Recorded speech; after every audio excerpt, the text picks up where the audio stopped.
Welcome to hundred TV. Telangana రాష్ట్రంలో రేవంత్ సర్కార్ వచ్చినప్పటి నుంచి కూడా ఏదో ఒక విమర్శ ఎదురవుతూనే ఉంది. బికాస్ దానికి కారణం రేవంత్ రెడ్డి గారు తీసుకునే నిర్ణయాలు అవ్వచ్చు, లేకపోతే ప్రజాపక్షంలో అపోజిషన్ కి సంబంధించినటువంటి అభిమానులు అవ్వచ్చు, పార్టీ కార్యకర్తలు అవ్వచ్చు. కానీ ప్రస్తుతం మాత్రం సొంత ఎమ్మెల్యేలే ప్రభుత్వాన్ని, అది కూడా రేవంత్ రెడ్డి గారి ప్రభుత్వాన్ని విమర్శించడం ఒకంత విమర్శలకు దారితీస్తోంది. సో దానికి సంబంధించి మనతో మాట్లాడడానికి పొలిటికల్ అనలిస్ట్, సినీ జర్నలిస్ట్ జగదేవ్ గారు ఉన్నారు. సార్తో మాట్లాడతాం. నమస్తే అండి. నమస్తే. సో ఇప్పటివరకు ప్రజలు ప్రభుత్వాన్ని విమర్శించడం చూసాం, కానీ సొంత పార్టీ ఎమ్మెల్యేలే విమర్శిస్తున్నారా, లేకపోతే కమెంట్ చేశారా, లేకపోతే వేరేదైనా సందర్భంలో మాట్లాడడానికి తీసుకొచ్చి ఇలా ప్రేరేపించేలా విమర్శల పాలయ్యేలా తీసుకొచ్చినారు సార్? ఎలా చూడాలి? అంటే ఏదైతే కాంగ్రెస్ ప్రభుత్వం మీద భిన్న అభిప్రాయాలు వినిపిస్తున్నాయో అది ఒకంతట నిజమే అయినప్పటికి కూడా సొంత పార్టీ ఎమ్మెల్యేనే ఆ విధంగా కామెంట్ చేయడం అనేది సంచలనాలకు తావిస్తోంది. ఎందుకంటే ఒకవేళ వాళ్ళు ఏమి చేసినా చేయకపోయినా హామీలు నెరవేరుస్తామని చెప్పి మాట దాటవేసినా హామీల్లో కూడా ఒక 50% 70% నెరవేర్చినప్పటికీ కూడా ప్రతిపక్షాలు రెడీగా కాచు కూర్చుంటాయి. ఏం చేసినా కూడా ఇప్పుడు ఇది ప్రతిపక్షాలకు ఊతం ఇచ్చినట్టే కదా. ఎస్, అంటే ప్రతిపక్షాలు అనేది నిజంగా ఉండాలండి. ఏ ప్రభుత్వ పక్షంకైనా ప్రతిపక్షం అనేది ఉంటే అప్పుడు ఏమవుతుందంటే, ప్రతిపక్షం కూడా ఉండడం అంటే ఏదో ఆంధ్రప్రదేశ్ లో ప్రతిపక్షం కాదండి, అది ప్రతిపక్షమే కాదు. బలమైన ప్రతిపక్షం ఉండాలి.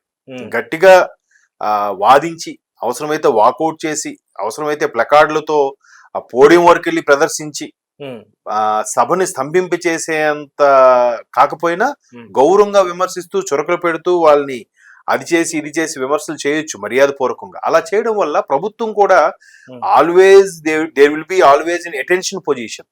అంటే మనం చేస్తే ప్రతిపక్షాలు దుమ్మెత్తబోస్తారా ఇప్పుడు జనరల్ గా మనం సినిమాల్లో కూడా హెల్దీ ఫియర్ అంటే ఎస్, హెల్దీ ఫియర్ అనడానికి లేదు, ఒక రకమైన స్పోర్టివ్ ఫియర్. అది స్పోర్టివ్ ఫియర్ అనుకోవచ్చు. ఎందుకంటే మనకి సినిమాలో కూడా చూస్తుంటాం, ప్రతిపక్షాలు సాగుకొడుతున్నారా, అదేదో ముందు క్లియర్ చేయండి, లేదంటే మళ్ళీ నేను ఆన్సర్ చేసుకోలేను అంటుంటారు మంత్రులు కానీ కీలకమైన పొజిషన్ లో ఉన్నారు. సో అట్లాంటి ఒక హెల్దీ అట్మాస్ఫియర్ లో ఆ హెల్దీ ఫియర్ అనేది మీరు అంటున్నట్టుగా అది ఉండాలి. లేకపోతే ఏమవుతుంది, వెచ్చరితనం పెరిగిపోయే ఛాన్సెస్ కూడా ఉన్నాయి. సో ఇక్కడ ఏంటంటే ఇప్పుడు నువ్వా నేనా అన్నట్టుగా ఉన్నాయి ప్రతిసారి కూడా ప్రభుత్వ పక్షాలు కానీ విపక్షాలు కానీ. అయితే ఇక్కడ ఈ హైడ్రా అలాగే కొన్ని రకాల పథకాలకు సంబంధించి ఇంకా పూర్తి స్థాయిలో ఇంప్లిమెంట్ అవ్వలేదు. అండ్ మోర్ ఓవర్ సూపర్ 6 ఏదైతే అన్నారో, రైతు భరోసా గాని, మహిళా గృహలక్ష్మి ఏదో సంథింగ్, ఇంటింటి లక్ష్మి అదొకటి కానీ, లేదంటే సిలిండర్స్ ఇంకా క్లారిటీ అందులోనే గ్యాస్ ఇవన్నీ ఒక దాంట్లో వస్తాయి. ఇందిరమ్మ ఇండ్లు గాని, ఇప్పుడు గృహలక్ష్మికి సంబంధించే సిలిండర్ గ్యాస్ ది, తర్వాత ఇంటికి 200 యూనిట్ల వరకు ఫ్రీ, ఇట్లాంటివన్నీ ఒక దాంట్లో. అలాగే ఆర్టీసీ బస్సు మహిళలకు ఫ్రీ అని with in the Telangana state లో ఇట్లా కొన్ని ఇంప్లిమెంట్ చేశారు. కానీ ఏదైతే ఫీజు రియంబర్స్మెంట్ విషయంలో కానీ, లేదంటే రైతు భరోసా కాకుండా రుణమాఫీ 5 లక్షల పైచీలకు ఉన్న వాళ్ళకి ఎవరికి చేయలేదు. ఇంకా 1,00,000 2 లక్షలు ఉన్న వాళ్ళ వరకు చేశారు. ఇట్లా ఇవన్నీ జాబ్ క్యాలెండర్ అన్నట్టు కూడా ఉన్నారు. జాబ్ క్యాలెండర్ అన్నారు. జాబ్ క్యాలెండర్ కూడా నోటిఫికేషన్స్ రిలీజ్ అవుతున్నాయి, కానీ దానికి రిక్రూట్మెంట్ ప్రాసెస్ అయితే 2 లక్షల ఉద్యోగాలు అన్నారు కదా. అన్నారు, అది కూడా అన్నారు. అదేంటంటే దానికి ఇంకా నోటిఫికేషన్ వేయాలి, రిటర్న్ టెస్ట్, ఓరల్ టెస్ట్, కొన్ని డైరెక్ట్ గా రిటర్న్ మీద క్వాలిఫై అయిన వాళ్ళకి వెరిఫికేషన్ తో జాబ్స్ ఇచ్చేయడం, రకరకాలు ఉన్నాయి. మీరు అన్నట్టు అవి ఏవి కూడా ఇంకా రూపుదిద్దుకోలేదు. సో వీటన్నిటి విమర్శల మీద కొంత తిరుగుబాటు అనలేను, కానీ వ్యతిరేకత అయితే ఉన్నాయి. వ్యతిరేకత ఉండడం in the sense, last 1.5 month నుంచి కూడా రేవంత్ రెడ్డి గారు ఎందుకో కొంచెం స్తబ్దుగా మౌనంగా ఉన్నారన్న వార్తలు కూడా వినిపిస్తున్నాయి. సో ఇప్పుడు ఇదంతా ప్రతిపక్షాలు అనడం సహజమే. సొంత పక్షం వాళ్ళు ఇలా అనడం కూడా ఇక్కడ మనం 2 రకాల యాంగిల్ చూసుకోవచ్చు. ఒకటి, ప్రతిపక్షాలకు ఓతమిచ్చేలాగా ఉంది, అరే స్వపక్షమైన ఈ నిజం మాట్లాడుతున్నాడురా, ఇది చెప్పింది నిజమేరా అనేలా ఉంది. రెండో వైపు, ఇలా చేసుకోవడం వల్ల, మేధో మదనం జరగడం వల్ల ఇకపై కాంగ్రెస్ ప్రభుత్వం జాగ్రత్త పడుతుంది, స్ట్రిక్ట్ గా ఉంటుంది, ఒక్కొక్కటిగా ఇంప్లిమెంట్ చేయడానికి కూడా ఆస్కారం ఉంటుంది. అయితే ఇక్కడ సొంత పార్టీ నేత ఇలా చెప్పడం వల్ల మీరు అన్నట్టు ఖచ్చితంగా ప్రతిపక్షాలకి ఓతమిచ్చినట్టే అయ్యింది. ఇప్పుడు మొన్న చిరంజీవి గారు ఏదో సభలో అన్నట్టుగా, చెడు ఏదైనా ఉంటే చెవిలో చెప్పాలి, మంచి ఏదో ఉంటే బాహాటంగా చెప్పాలన్నట్టుగా ఆ చెవులో చెప్పకుండా వాళ్ళు మంత్రివర్గ సమావేశంలోనో పార్టీ సమావేశాల్లోనో లేదా గాంధీ భవన్ లోనో కూర్చొని సార్ ఇట్లా మేము గ్రామ సభలకు వెళ్తున్నాం. ఇప్పుడు ఈ కోమటిరెడ్డి గారు కూడా, రాజగోపాల్ రెడ్డి గారు కూడా ఎలా మాట్లాడారంటే, మన భువనగిరి యాదాద్రి జిల్లాకు సంబంధించి ఒక మండలంలో ఇట్లాగే ప్రజలతో ముఖాముఖి గాని గ్రామ సభల నేపథ్యంలో వెళ్ళినప్పుడు అక్కడ ఎదురైన నిరసనలు, అక్కడ ఎదురైన కాంగ్రెస్ కార్యకర్తల యొక్క గోడు వింటే ఇదంతా ఓపెన్ అయింది. సో దాన్ని బాహాటంగానే చర్చించారు, అది కాస్త మీడియాకు వచ్చేసింది. సో అంటే మరి ఆయన పబ్లిక్ గా స్టేట్మెంట్ అయితే ఇవ్వలేదు, ప్రెస్ మీట్ పెట్టిన స్టేట్మెంట్ ఇవ్వలేదు.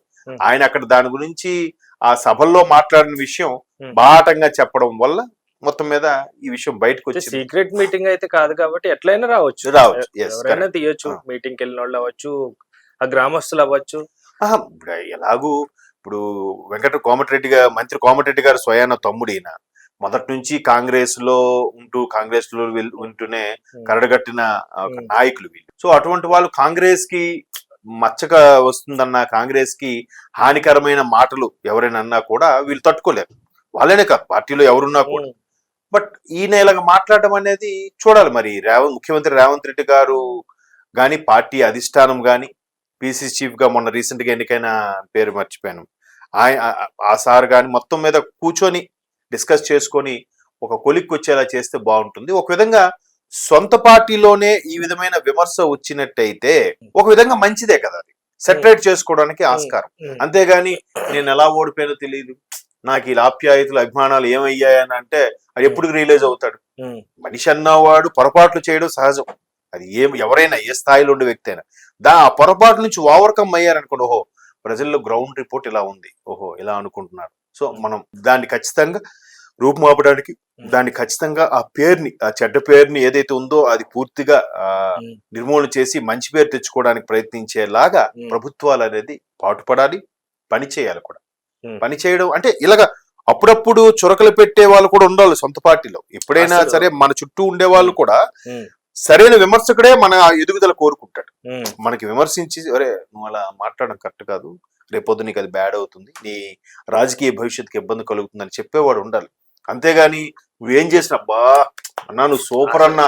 సో మళ్ళీ అదే ప్రజల మధ్యలోకి వచ్చినప్పుడు ఏం మాట్లాడతారు, మీరు ఇచ్చిన సీటు మీకోసం కష్టపడతా అంటారు. మరి అక్కడికి వెళ్ళాక అవును, అది వ్యాలిడ్ పాయింట్. ఎంతమంది ఎత్తి ఆయన పైన కూర్చోబెట్టిన తర్వాత ఇవన్నీ మర్చిపోయి పైన నువ్వు ఇచ్చావు కాబట్టి సీటు నీకే నేను అన్నట్టుంటే కష్టం కదా. నాయకుడు అంతే, ఒక ప్రభుత్వానికి లేకపోతే వేరే ప్రభుత్వానికి అని కాదు. బట్ అలా ఉంటే ట్రాన్స్పరెన్సీ ఈజ్ వెరీ గుడ్, మంచిదే. అంటే ఒక విధంగా ఒక యాంగిల్లో చూస్తే సొంత పార్టీ అని చూడకుండా ఈయనలకు విమర్శించడం అనేది కూడా ఒక విధంగా భేష్ అనిపించుకోవచ్చు. ఎందుకంటే వెనకేసుకుని రాలేదు, ఆ ధైర్యం కూడా మెచ్చుకోవాలి. అధిష్టానం ఇప్పుడు ముఖ్యమంత్రి మీద ఇలాంటి ప్రసంగాలు, ఇలాంటి కామెంట్స్ చేయాలంటే గట్స్ ఉండాలి మీరు అన్నట్టు. ఎందుకంటే వెంటనే అధిష్టానం తీసుకునే చర్యలకి లేదా పార్టీ కట్టుబాట్లకి కట్టుబడి లేకుండా ఇలా అనడం కూడా సరైన పద్ధతి కాదు. అంటే ఆ పరిణితి చెందిన రాజకీయవేత్తగా చూస్తే.